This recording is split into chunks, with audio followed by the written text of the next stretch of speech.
വോട്ടെടുപ്പിന് മണിക്കൂറുകൾ മാത്രം അവശേഷിക്കെ സ്ഥാനാർത്ഥികളുടെ നിശബ്ദ പ്രചരണം പുരോഗമിക്കുകയാണ്. ഇത് സംബന്ധിച്ച കൂടുതൽ വിശദാംശങ്ങളുമായി അനീഷ് ചേരുന്നു. അനീഷ്, ഇനി ഏതാനും മണിക്കൂറുകൾ മാത്രമാണ് വോട്ടെടുപ്പിന് ഉള്ളത്. ഇത് സംബന്ധിച്ച് ഇപ്പോഴുള്ള ഏറ്റവും അവസാനത്തെ ഒരുക്കങ്ങൾ എന്തൊക്കെയാണ്?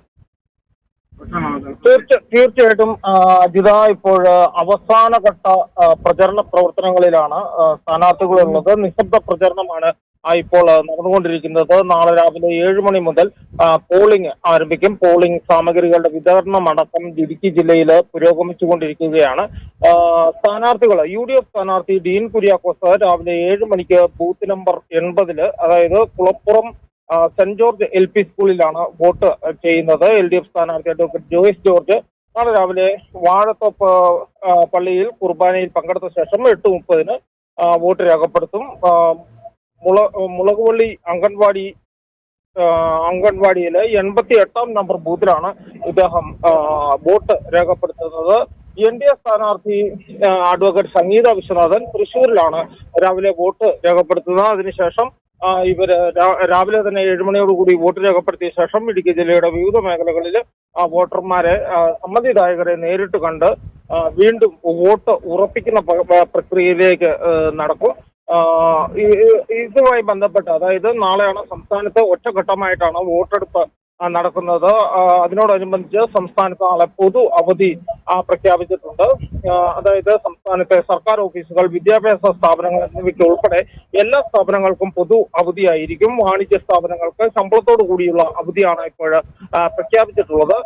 ഇതുപോലെ തന്നെ ലോക്സഭാ തെരഞ്ഞെടുപ്പിനോടനുബന്ധിച്ച് പോളിംഗ് ഡ്യൂട്ടിക്ക് നിയോഗിച്ചിട്ടുള്ള ഉദ്യോഗസ്ഥർക്ക് വിവിധ മണ്ഡലങ്ങളിലേക്ക് യാത്ര ചെയ്യുന്നതിനായി 112 ബസ്സുകളാണ് ഇടുക്കി ജില്ലയിൽ ക്രമീകരിച്ചിട്ടുള്ളത്. തൊടുപുഴ, ഇടുക്കി, ഉടുമ്പൻചോല, ദേവികുളം, പീരുമേട് എന്നീ 5 മണ്ഡലങ്ങളിൽ നിന്നും രാവിലെ 5 മണി മുതൽ ഇത്തരത്തിലുള്ള ബസ്സുകൾ പുറപ്പെട്ടിട്ടുണ്ട്. ദേവികുളം മണ്ഡലം, Munnar higher secondary school, Udumbanchola Nedumkandam saint Sebastian HSS, അതുപോലെ തന്നെ Thodupuzha mini civil station, Idukki പുതിയ bus stand, Kattappana Cheruthoni town, Peermade Mariyagiri English medium school, Kuttikkanam എന്നീ സ്ഥലങ്ങളിൽ നിന്നാണ് ഇപ്പോൾ ഈ ബസ്സുകൾ പുറപ്പെട്ടിട്ടുള്ളത്. പോളിംഗ് സാമഗ്രികൾ തിരികെ കൈപ്പറ്റിയതിനു ശേഷം മടക്കയാത്രയ്ക്കും ഈ ബസ്സുകൾ തന്നെയാണ് ഉപയോഗിക്കുന്നത്. ഇടുക്കി ലോക്സഭാ മണ്ഡലത്തിൽ ഫ്ലൈയിങ് സ്ക്വാഡും ആന്റി ഡിഫേഴ്സ്മെന്റ് സ്ക്വാഡും ചേർന്ന് പൊതുസ്ഥലങ്ങളിൽ മാതൃകാ പെരുമാറ്റച്ചട്ടങ്ങൾക്ക് വിരുദ്ധമായി സ്ഥാപിച്ച 25,591 വസ്തുക്കൾ ഇതുവരെയും ഈ മണിക്കൂറുകൾ വരെയും നീക്കം ചെയ്തിട്ടുണ്ട്. ജില്ലയിൽ സെക്ഷൻ 144 പ്രകാരം ഏപ്രിൽ 24-ന്, അതായത് കഴിഞ്ഞ ദിവസം മുതൽ ഏപ്രിൽ 24-ന് 6 മണി മുതൽ ഏപ്രിൽ 27-ന് രാവിലെ 6 വരെ നിരോധനാജ്ഞയും നിലനിൽക്കുകയാണ്.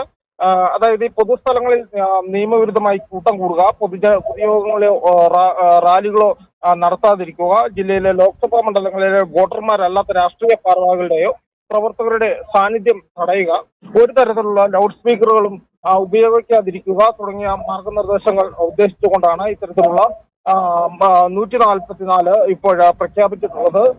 എന്നാൽ വ്യക്തികളുടെ സ്വകാര്യ ആവശ്യങ്ങൾക്കും വോട്ട് രേഖപ്പെടുത്തുന്നതിനും മറ്റും നിയമപരമായി കൂട്ടം ചേരുന്നതിനെ ഇത് ബാധിക്കില്ല എന്നും ജില്ലാ ഭരണകൂടം വ്യക്തമാക്കിയിട്ടുണ്ട്.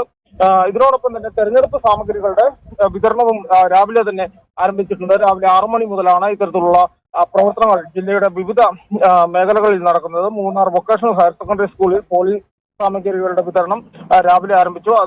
അതായത് കേരളത്തിലെ ഏറ്റവും ദുർഘടമായിട്ടുള്ള പോളിംഗ് ബൂത്തുകൾ ഉൾപ്പെടുന്ന ഇടമലക്കുടി അടക്കമുള്ള ഇടങ്ങളിലേക്ക് ഈ മൂന്നാറിൽ നിന്നാണ് ഇത്തരത്തിലുള്ള പോളിംഗ് സാമഗ്രികൾ പോലെ വിതരണം ചെയ്തിട്ടുള്ളത്.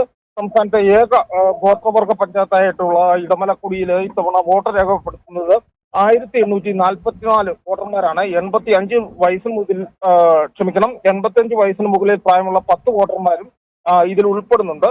ഒരു ഭൂരിഭാഗവും വീട്ടിൽ നേരത്തെ തന്നെ വോട്ട് ചെയ്തിട്ടുണ്ട്. എന്താണെങ്കിലും ജില്ലയിൽ ഇപ്പോഴും തെരഞ്ഞെടുപ്പ് ഒരുക്കങ്ങൾ പുരോഗമിച്ചുകൊണ്ടിരിക്കുകയാണ്. നിശബ്ദ പ്രചാരണം നടക്കുന്നുണ്ട്. നമുക്കറിയാം, ഇന്നലെ ആവേശ കൊടുമുടിയിലാണ് കൊട്ടിക്കലാശം ജില്ലയുടെ വിവിധ മേഖലകളിൽ നടന്നത്.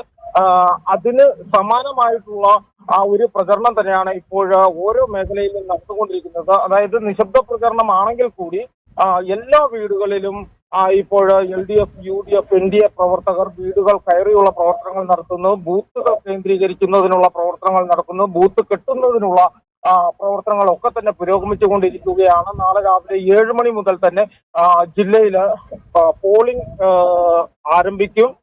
ഇപ്പോൾ തന്നെ അതിനുള്ള അവസാനഘട്ട ഒരുക്കത്തിലാണ് 3 മുന്നണികളുടെയും സ്ഥാനാർത്ഥികൾ.